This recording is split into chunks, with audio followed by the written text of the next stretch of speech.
Voter list में detect हो गया, उसका बाद वोटर लिस्ट में डिलीट हो गया। अभी तो टाइम आ गया है बंधु डिपोर्ट करने का। Hello, Namaskar, and welcome back to Updated Bharat.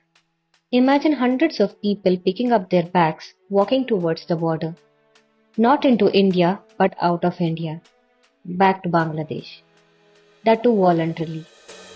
This is happening right now in Hakimpur checkpoint, North 24 Paraganas. People are literally lining up to leave India before government finds them first. And the man who triggered this massive exodus is West Bengal Chief Minister Suvendu Adhikari and his three words: detect, delete and deport.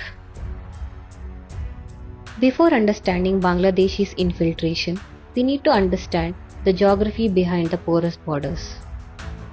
India shares 4096 km border with Bangladesh. That is India's longest international land boundary with any single country. And out of that, West Bengal alone accounts for 2216 kilometers.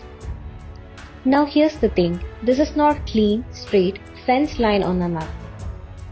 This border runs through rivers, riverine islands like chars, dense forests, villages where families have literally relatives on the both sides. Some stretches are physically impossible to fence because of pure water terrain. This is the inheritance of partition, one of the history's most violent and most poorly drawn border making exercise. And for 75 years, that wound never fully healed. Instead, it was exploited systematically by smugglers, traffickers, political networks, and infiltration mafias. The porosity of the border is partly geography, but mostly it was political choice. According to the data released by Ministry of Home Affairs, 32 lakh incidents of illegal infiltration and cross-border crimes happened in 2024 alone, and around 8 lakh incidents happened in 2025. And this is not just people crossing a line. What comes with it is entire criminal ecosystem. Cattle smuggling, which is worth of 6,000 crores annually. Yaba tablet, flowing from Myanmar through Bangladesh. Fake Indian currency notes, designed to destabilize the Indian economy. Human trafficking, women and children trafficked across porous borders. Document frauds, fake Aadhaar cards, fake voter IDs, fake ration cards obtained through local syndicates. And once someone has a fake Aadhaar card, they are practically invisible in the system. They merge into the local population and detection becomes nearly impossible. If this problem was so massive, why was the border not fenced? Home Minister Amit Shah blamed that Mamata Banerjee were not transferring borderland areas to BSF, whereas Mamata Banerjee opposed by calling it communal targeting, as it was Bengal Muslim majority areas. Finally, the Calcutta High Court had to step in January 2026. The court ordered Bengal government to hand over land in 9 border districts to BSF. In August 2024, Sheikh Hasina was ousted from Bangladesh. Political chaos followed her. And the data from 2025 is alarming. Murders in Bangladesh averaging 11 per day and mob lynching surging up to 1,250%. Into this vacuum, Jamaat ul Mujahideen Bangladesh, which had been dormant for 8 years, has revived with reported ISI support. JMB is now actively recruiting from illegal immigrant camps and Rohingya settlements inside India. Their instructions to infiltrators are: settle in Muslim dominated areas, plan attacks, target Northeast and West Bengal. And simultaneously, Bangladesh has resumed direct trade with Pakistan for the first time since 1971. The strategic implications of that alone are enormous. What is forming on Indian eastern borders is not just migration problem. It is dangerous arc of instability connecting Islamabad, Dhaka and vulnerable pockets inside Bengal and India's northeastern part. This is why new Bengal government is treating this as a national security emergency, not just a law and order issue.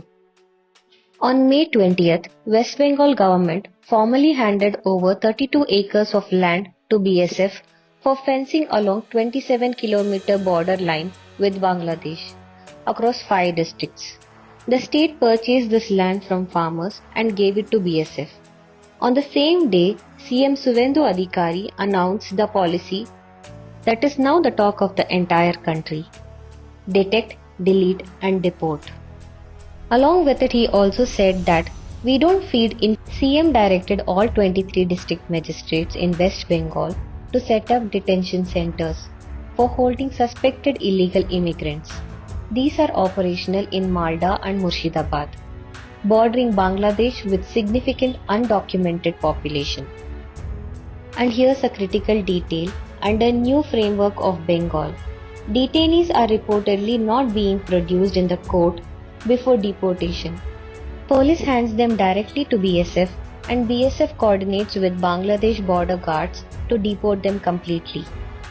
After this, hundreds of daily wage laborers, domestic workers, construction workers, fishery workers are self-deporting.